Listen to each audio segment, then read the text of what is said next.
What would you do if you bought a house and there was a body in it? Or what if you bought the wrong house? I've got some crazy stories that you guys are going to love on this episode of Bald Prairie Real Estate. Hey everyone, welcome back to another episode of Bald Prairie Real Estate. My name is Matthew Pfeifer and I like to educate you about Canadian real estate.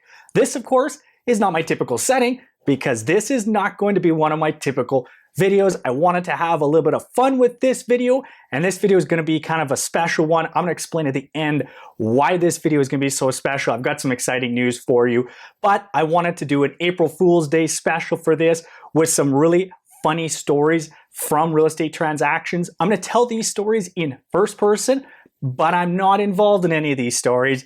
And even if I was, I wouldn't tell you anyways.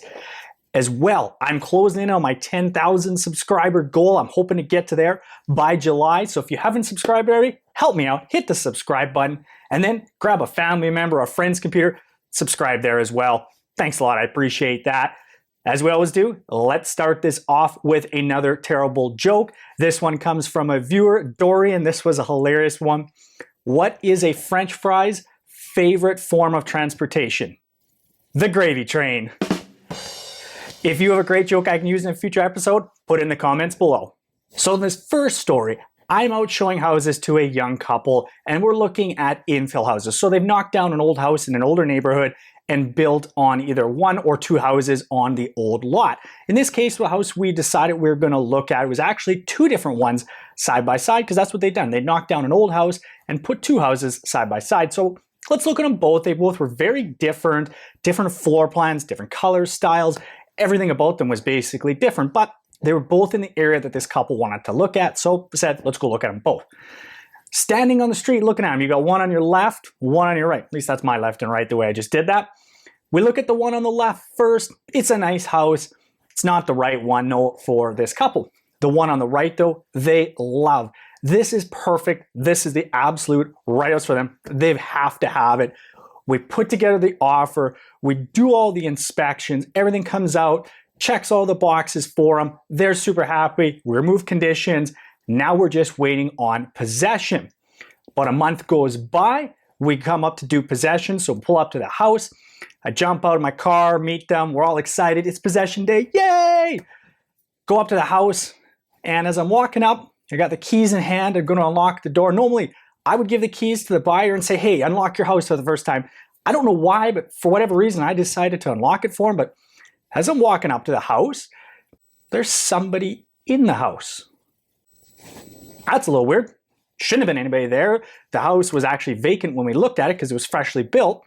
So just as I'm about to put the keys in the door opens up and the person's rather surprised that I'm there, but as surprised as I am that they're there. And they say, what are you here for? And I say, why are you here? And the person goes, well, I live here. And then I'm starting to feel a little bit nervous. What the heck? What do you mean you live here? They said, well, we bought this house about a month ago. We just moved in last week.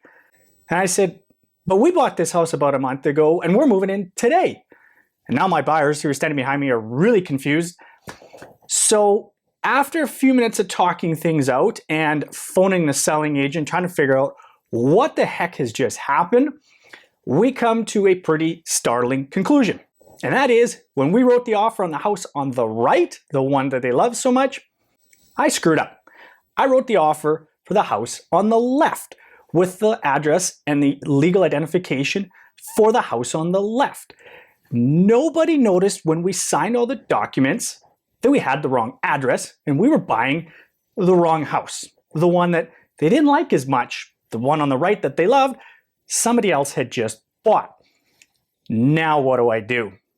So talking with the buyers, we go back and we take a look at this one on the left and they kind of decided, you know what? It's not as bad as we thought it was. We actually do like this house. I guess we've technically bought this. But obviously they're upset because this wasn't the one that they wanted, and I've screwed this one up. One of the big things they didn't like was there's a giant tree in the front yard. That was obstructing the view, and they just didn't find it has much curb appeal because of that tree. So I said to them, well, what if I get that tree removed and re-landscape the front yard? Would that be acceptable? Because I don't really want to get sued over this deal. They could. I screwed this up. They said, yeah, that's acceptable. They'll go with that. If I go and get their front yard, all the tree removed and it all landscaped. So I did all that. Moral of the story is check your paperwork, because it's really easy to make little mistakes like that. And the last thing you want is to buy the wrong house. Okay, so this next story is, once again, I'm helping a young couple buy a house. They knew what neighborhoods they wanted, what features they wanted. They had everything kind of narrowed down. So this was going to be more straightforward. We knew what we were looking for. We just had to find the right house. Lo and behold, this house comes on the market. I'm looking at it going, this is going to be perfect for these guys. But one of the things they really wanted in a house was a garage. It didn't really matter if it was a detached or an attached garage, but a garage was really important to them. And this house didn't have a garage, and you weren't going to be able to build a garage on it because of the way it sat on the lot. So I sent it to them anyways, and I said, hey guys, I know this doesn't have the garage that you want, but I really think you're going to like this house. They agreed. It looks great. Let's go take a look at it. So I meet them there that evening. We're going through it. As soon as I open the front door, the wife is in love. She's like, oh my God, this is the perfect house. I have to have this house. We actually wrote the offer right there in the house. Sent it off to the agent, explained to them why this is going to be the perfect house for my buyers, and we get it accepted. Now we have to go through all our conditions. Everything checks off. The house is fantastic. No major problems with it. The possession day was a little ways away though. It was going to be about 3 months between when we actually got the offer accepted and when we were going to do possession. So about 3 months have rolled by. It's possession day. It's an exciting possession day. It's always the funnest part of buying a house, that first initial excitement. So I give them the keys. We go through it. We're walking through, making sure everything is there as expected. There's no damages, anything like that to the house. And as we're walking through it, the wife says, she turns around kind of out of the blue and goes, where's the door to the garage? And the husband and I are kind of looking at each other, and he goes, honey, this was the house that didn't have the garage. She liked this house so much when we went through it, she forgot it didn't have a garage. We wrote the offer, got it accepted, did the inspections, everything, and she hadn't even noticed it didn't have a garage. And we're sitting there, the husband and I are just laughing now, because she hadn't noticed this. She says, you know what? I still love the house. It's perfect. And they've been in that house ever since. So moral of the story, sometimes you fall in love with a house and don't even realize it doesn't have a garage. I guess it's one of the reasons I say when you're looking through houses, bring your checklist of your wants, needs, must-haves, and check them off. Otherwise, you might miss the garage it didn't have. This last story, I've saved it for the end, because I think this is the funniest story I've ever heard in real estate, and it's a little bit longer, so stick with me on this one. Let's set it up for you. First off, I'm helping a young family with kids find a house. We find this house. It turns out to be a fantastic house. It's going to be the right house for them.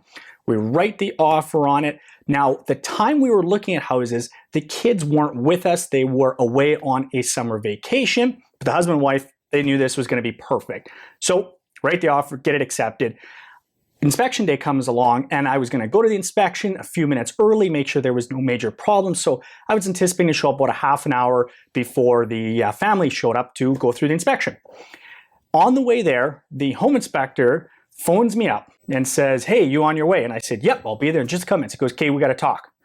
I'm going, oh no, there's a problem with his house. And I didn't see anything initially wrong with it, but he must have found something really bad, because that's unusual that he would call me like that. So get to the house, meet him at the front door, and he says, you know that one bedroom upstairs, have you looked in kind of that side area to that bedroom?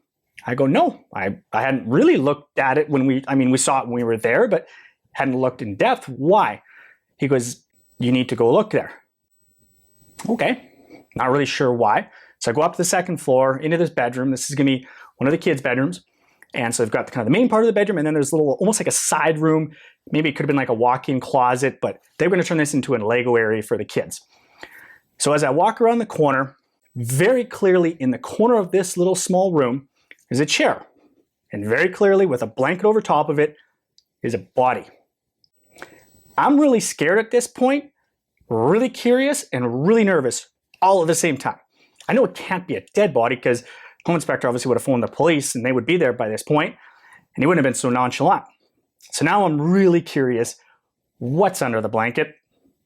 I kind of quietly walk over. I'm not sure, like I was sneaking up on this. I grab the blanket, I pick it up, and underneath the blanket is a sex doll. A very fancy sex doll. I assume it was very expensive. I don't know the prices of sex dolls, but this one looked pretty fancy, very lifelike, and it was dressed up as a character. I'm not going to mention the character on film. That's probably like a copyright issue, but it was a character that was very famous. It's nice to know how you're going to react in this situation. I reacted by running away like a scared child, probably, and I'm running out of the room. As I come around the corner of this little alcove in this room, I see a laptop. It's open. And a green light is on. The webcam is recording everything that has just happened. I am convinced to this day that that webcam recorded my reaction, probably on some live stream. So it's on the internet somewhere. If you have seen this video, send it to me. I would love to see my reaction to this incident. But I run down the stairs and then I realize I've got a bigger problem. What do I tell the seller or the buyers, and how do we explain this to the kids? Because this is where they're going to be staying. So I run out, talk to the husband and wife, explain the situation. We very quickly concoct a story to tell the kids that these sellers, they're hairdressers and makeup artists, and they've got some mannequins set up, and they're kind of a little bit spooky. So we're not going to disturb all their stuff there. So there's just one part of the house we're not going to look at. Go through the house. Now I run back up the stairs as we're showing the house to the kids, and I make sure I put my back kind of against the doorway to this little alcove so that they can't come in. And I'm like, here is the house. Here is where you're going to stay. Don't look at anything behind me. So they end up, inspection was actually fantastic. There were no major problems with the house other than the sex doll. So what's the moral of the story? I actually don't know what the moral of the story to this would be. I guess every day you find something new in real estate. Now, I laughed my head off when I read these stories. So if you like these kind of like all real estate confessional types videos, let me know in the comments below and maybe we can do a sequel. If you've got a crazy story, send me an email or something like that. I'll put my contact information in the description so you can reach out to me. This could get really fun with some of the stories that could come out of this. And like I said at the very beginning, this is a special video for me. And that is because I kind of got some exciting news. My wife and I have bought a house, and by the time you're watching this video, we are actually moved into the new house. So as soon as I turn the camera off on this, all of this behind me is gone. This has been my kind of home studio now for about 1.5 years. I've grown, I've learned a lot, and because of the support that you guys have given me and encouraged me to keep going, I've built this up even bigger than it is. And so that's why I'm really excited for this new house, because I've got a ton of space to build a brand new studio, bigger, better, more awesome than before. I'll have a temporary one probably for a month or two. So you're going to see some different backgrounds in my videos. Maybe I'll just set up the camera somewhere in the house and do videos that way until I've got the studio built. But that's my exciting news, that this is the last video I'm going to do in this studio, and it's almost kind of a sad goodbye. It's been my home for quite a while, and this is how you guys have gotten to know me. So thank you very much to everybody for sticking through all this, from the first videos that were pretty terrible to now getting a lot more comfortable in front of the camera. One other funny thing that I think you guys are gonna find actually really hilarious is this video right here. I don't put my listing videos up on this channel because this is all about education, but that video is really hilarious. I think you're gonna like this walkthrough I did on this house. And this video right here, that's what the YouTube algorithm says you need to learn next about the Canadian real estate market. As always, guys, thanks very much for watching.